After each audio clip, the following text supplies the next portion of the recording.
right. So the other one that we're gonna be looking at is 1 John chapter 4 verse 8. He who does not love does not know God. Does not know God. For what? God is love. God is love. However, this is a very controversial one. I'm gonna get a bit controversial here, so Okay, forgive John, me. what way?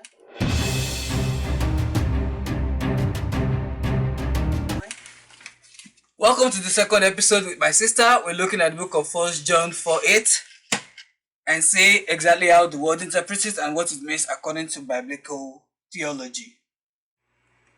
Alright, please read.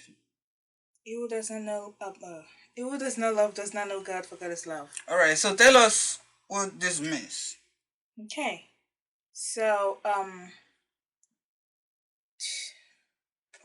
what is the Merriam-Webster definition of love? Anyways, so normally like we see love as substantial and things like that, but what I don't know about general opinion because I tend to be by my own lone self. I really don't like general opinions that much. I just like to be special sometimes, even though that might be a wrong kind of special, but let's hope not. For me, to me, accordingly, this is just saying that love is not substantial. Love is when you're willing to give your all, even your life and things like that, because God did send His Son to die for us. That is love.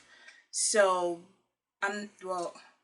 maybe we can love to the point of being able to die for that person. Like I can die for. Alright, so I'm gonna cut you short there. I'm sorry, but I'm also gonna ask you the popular use of that verse.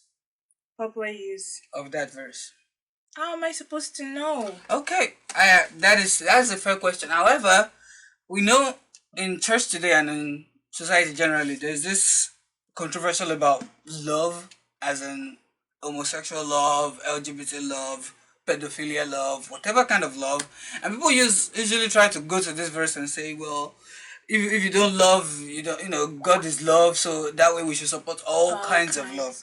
However, this is not talking about all kinds of love. And how do we know that? We just need to go one verse above. What does it say in 4:7? Beloved, let us love one another, for God is of love. Beloved, let us love one another, for love is of God. And everyone who loves is born of God and knows God. So whoever is loved is born of God, aka born again. And I don't need to tell you all that if you're born again, you're a new creature, all things have passed away and all things have become new. We were looking at the verse of 1 John 4:8 where people usually say, he who does not love does not know God, for God is love. That people used to justify any and all kinds of love. However, when we look at what God is saying in the verse before it, we know that this is a kind of love that is born of God. I know the kind of love that is born of God is a productive love, first of all.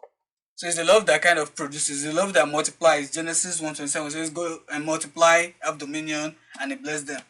So when we look at the kind of love that is here, it's not just any kind of love. It's the divine love of God that we must follow.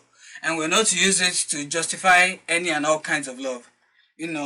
Thieves love each other. We don't justify that kind of love using this verse. So it's not all kinds of love that is necessarily going to be this verse. So what have you learned about this verse? That God loves me. That God loves you. Interesting.